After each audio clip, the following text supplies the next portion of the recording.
Hai Teknozen, selamat datang di channel Tahu Tekno. Meskipun iPhone 18 belum juga dirilis, rumor mengenai iPhone 2028 ternyata sudah mulai ramai dibicarakan. Kedengarannya memang terlalu cepat, tapi bocoran seperti ini sebenarnya bukan hal yang baru untuk Apple. Dari berbagai laporan yang beredar, Apple disebut sedang menyiapkan sejumlah perubahan yang cukup menarik untuk generasi iPhone beberapa tahun ke depan.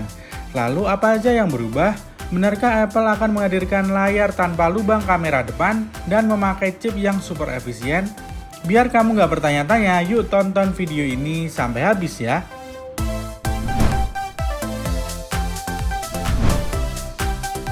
Menurut informasi, Apple masih akan melanjutkan konsep yang diperkenalkan pada iPhone edisi ulang tahun ke-20 di tahun 2027.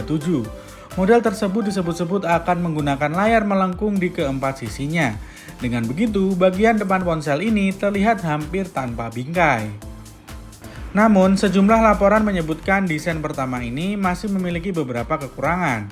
Misalnya, distorsi gambar di bagian layar yang melengkung, tingkat kecerahan yang tidak merata, dan suhu yang lebih tinggi di area tepi.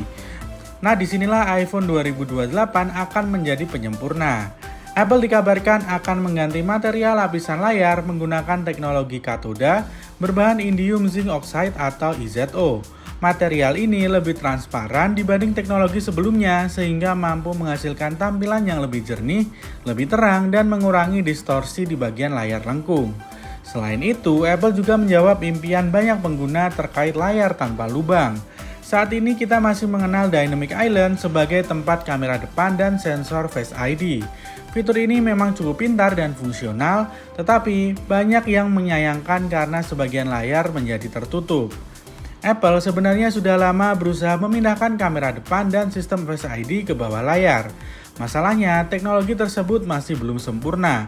Beberapa analisis memperkirakan iPhone edisi ulang tahun pada tahun 2027 kemungkinan masih akan menggunakan Dynamic Island. Sehingga peluang yang benar-benar menghadirkan layar penuh tanpa gangguan justru ada di iPhone 2028. Kalau hal ini berhasil, tampilan depan iPhone akan terlihat benar-benar bersih. Saat layar menyala, hampir tidak ada lagi kamera atau sensor yang terlihat. Terkait bezel, Apple hampir setiap tahun membuat bezel iPhone semakin tipis. Nah, pada iPhone 2028, bezel ini diperkirakan akan kembali diperkecil. Material layar baru tadi ternyata bukan hanya meningkatkan kualitas gambar, tapi juga memungkinkan Apple memangkas ukuran bezel jauh lebih tinggi. Hasilnya tentu membuat layar terlihat lebih luas. Soal kualitas layar, Apple dilaporkan sedang mempertimbangkan teknologi OLED tandem pada iPhone mulai tahun 2028. Mungkin istilah ini terdengar asing, tetapi sebenarnya Apple sudah menggunakan pada iPad Pro M4. Berbeda dengan OLED biasa yang hanya memiliki satu lapisan pemancar cahaya, OLED tandem menggunakan dua lapisan. Keuntungannya jelas membuat layar lebih terang, konsumsi daya lebih efisien, sehingga baterai makin awet, dan umur layar juga lebih panjang karena beban kerja dibagi kedua lapisan. Lanjut kita masuk ke dapur pacu. Chip terbaru Apple untuk tahun 2028 diperkirakan akan bernama A22 Pro. Chip ini kabarnya diproduksi menggunakan teknologi fabrikasi 1,4 nanometer dari TSMC. Laporan yang berbeda menyebutkan chip ini bisa memberikan peningkatan performa hingga sekitar 15% dibanding generasi sebelumnya.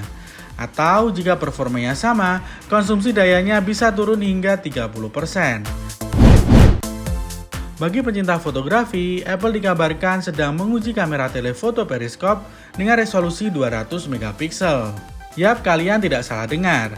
Jika selama ini Apple dikenal cukup konservatif dalam meningkatkan resolusi kamera karena lebih fokus pada kualitas sensor dan pemrosesan gambar, kini Apple akan merombak semua di iPhone 2028. Jika kamera telefoto 200 megapiksel ini benar-benar digunakan, pengguna akan mendapatkan hasil zoom yang jauh lebih tajam. Meski begitu, perlu diingat bahwa megapiksel bukan satu-satunya penentu kualitas kamera. Ukuran sensor, ukuran lensa, serta kemampuan pemrosesan gambar tetap menjadi faktor utama. Dan kalau melihat rekam jejak Apple selama ini, kemungkinan besar mereka akan mengoptimalkan semua aspek tersebut. Lalu muncul pertanyaan, kalau iPhone 2028 masih lama diluncurkan, kenapa bocoran ini penting? Jawabannya cukup sederhana. Banyak pengguna iPhone mengganti perangkat setiap 2 tahun sekali. Artinya, orang yang membeli iPhone 18 Pro pada tahun ini kemungkinan besar akan melakukan upgrade ke iPhone generasi 2028. Dengan adanya bocoran ini, calon konsumen iPhone jadi punya gambaran awal mengenai perangkat yang akan rilis di masa mendatang. Nah, itu dia bocoran mengenai iPhone 2028. Secara keseluruhan, semua rumor ini sangat menarik. Jika benar-benar terwujud, iPhone 2028 bisa menjadi salah satu pembaruan terbesar dalam sejarah iPhone. Jadi gimana menurut kalian? Fitur mana yang paling menarik yang akan dibawa di iPhone 2028? Tulis opini kalian di kolom komentar ya. Sekian dulu video kita kali ini, jangan lupa subscribe, like, dan share video ini agar kalian tidak ketinggalan informasi teknologi lainnya.